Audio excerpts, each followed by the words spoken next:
Welcome to new TV Telugu. ఇప్పుడు Telangana top 10 చూద్దాం. సంగారెడ్డి జిల్లా నారాయణ ఖేడ్ పట్టణంలోని జెడ్పీహెచ్ఎస్ పాఠశాలలో డ్రగ్స్ నిర్మూలనపై అవగాహన సదస్సు నిర్వహించారు. ఈ సందర్భంగా విద్యార్థుల చేత ప్రతిజ్ఞ చేయించారు. డీఎస్పీ మాట్లాడుతూ మత్తు పదార్థాల బారిన పడకుండా విద్యార్థులు అవగాహన కలిగి ఉండాలని సూచించారు. అంతర్జాతీయ యోగా దినోత్సవం సందర్భంగా బెల్లంపల్లి పట్టణంలోని తిలక్ స్టేడియంలో యోగా దినోత్సవ వేడుకలు ఘనంగా నిర్వహించారు. యోగా కార్యక్రమానికి ముఖ్య అతిథిగా బెల్లంపల్లి ఏసీపీ రవికుమార్ హాజరయ్యారు. ఈ సందర్భంగా తిలక్ వాకర్స్ అసోసియేషన్ ఆధ్వర్యంలో యోగాసనాలు చేశారు. అనంతరం ఏసీపీని తిలక్ వాకర్స్ సభ్యులు శాలువాతో ఘనంగా సత్కరించారు. మొగల్తూరు మండలంలోని గ్రామాలలో ప్రపంచ యోగా దినోత్సవ వేడుకలను ఘనంగా నిర్వహించారు. మొగల్తూరులోని జెడ్పీ ఉన్నత పాఠశాలలో దోమ పీడీఓ సుజాత ఆధ్వర్యంలో ఎంపీడీఓ సిహెచ్ త్రిశూల పాణి యోగాసనాలపై విద్యార్థులకు ప్రజాప్రతినిధులకు శిక్షణ ఇచ్చారు. మండలంలోని ప్రభుత్వ ప్రైవేటు పాఠశాలలో ప్రభుత్వ కార్యాలయాల్లో యోగా కార్యక్రమం ఘనంగా నిర్వహించారు. సంతోష్ నగర్ డివిజన్ పరిధిలో యాకోత్పురా ఎమ్మెల్యే జాఫర్ హుసేన్ మొరాజ్ విస్తృతంగా పర్యటించారు.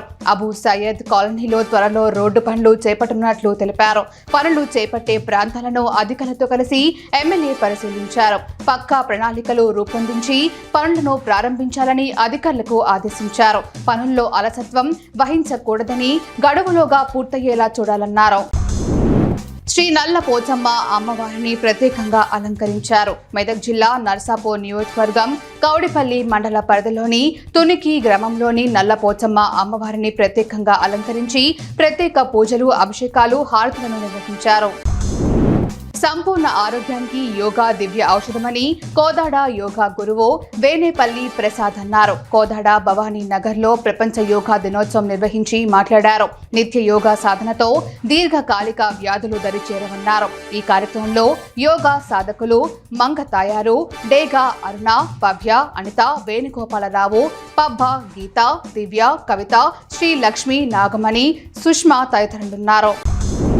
ప్రపంచ యోగా దినోత్సవం సందర్భంగా సిద్దిపేట జిల్లా గజ్వేల్ ఇంటిగ్రేటెడ్ కూరగాయల మార్కెట్లో సూర్య నమస్కారాలు బృందం ఆధ్వర్యంలో యోగా దినోత్సవం వేడుకలు నిర్వహించారు. సూర్య నమస్కారాలు అనంతరం యోగాసనాలు వేశారు. ఈ సందర్భంగా సూర్య నమస్కారాలు బృందం సభ్యులు మాట్లాడుతూ యోగాతో ఆరోగ్యం పదిలంగా ఉంటుందని ప్రతి ఒక్కరూ యోగా ఆసనాలు వేస్తూ ఆరోగ్యాన్ని కాపాడుకోవాలన్నారు. ఇంటర్నేషనల్ యోగా డేను పురస్కరించుకొని కాగజ్ నగర్ పట్టణం పటేల్ గార్డెన్స్ లో పతంజలి యోగా పీఠం వారి ఆధ్వర్యంలో ఘనంగా యోగా డే నిర్వహించారు. ఈ కార్యక్రమానికి ముఖ్య అతిథిగా కాగజ్ నగర్ సబ్ కలెక్టర్ శ్రద్ధ శుక్లా హాజరై యోగా కార్యక్రమాన్ని జ్యోతి ప్రజ్వలన చేసి ప్రారంభించారు. వారు మాట్లాడుతూ మానసిక ఒత్తిడిని తట్టుకునేందుకు యోగాను ప్రతిరోజు తప్పకుండా చేయాలని అన్నారు. ఇండ్లు లేక నిరుపేదలకు సొంతింటి కళ నిజం చేస్తూ నిరుపేదల సంక్షేమం కోసం కృషి చేస్తానని నారాయణపేట ఎమ్మెల్యే చిట్టెం పన్నికారెడ్డి పేదలకు హామీ ఇచ్చారు. మరికల్ మండలం మాధవరం రోడ్డులో స్థిరపడ్డ ఇంటిలోకి వెళ్లి వారి కష్టాలు అడిగి ఎమ్మెల్యే తెలుసుకున్నారు. ఇండ్లు లేక గుడిసెల్లో నివాసం ఉంటున్నామని, పాములు వస్తున్నాయని వాటి నుంచి రక్షణ కల్పించాలని కోరారు. పేదల కష్టాలు తీర్చేందుకే ప్రభుత్వం పనిచేస్తుందన్నారు. అంతర్జాతీయ యోగా దినోత్సవం సందర్భంగా రాజన్న సిరిసిల్ల జిల్లా కేంద్రంలో యోగా యొక్క ప్రాముఖ్యతను వివరిస్తూ యోగాసనాలు చేశారు. ఈ సందర్భంగా ముఖ్య అతిథిగా ఎస్పీ మహేష్ బి గీతే హాజరై యోగా యొక్క ప్రాముఖ్యతను వివరించారు.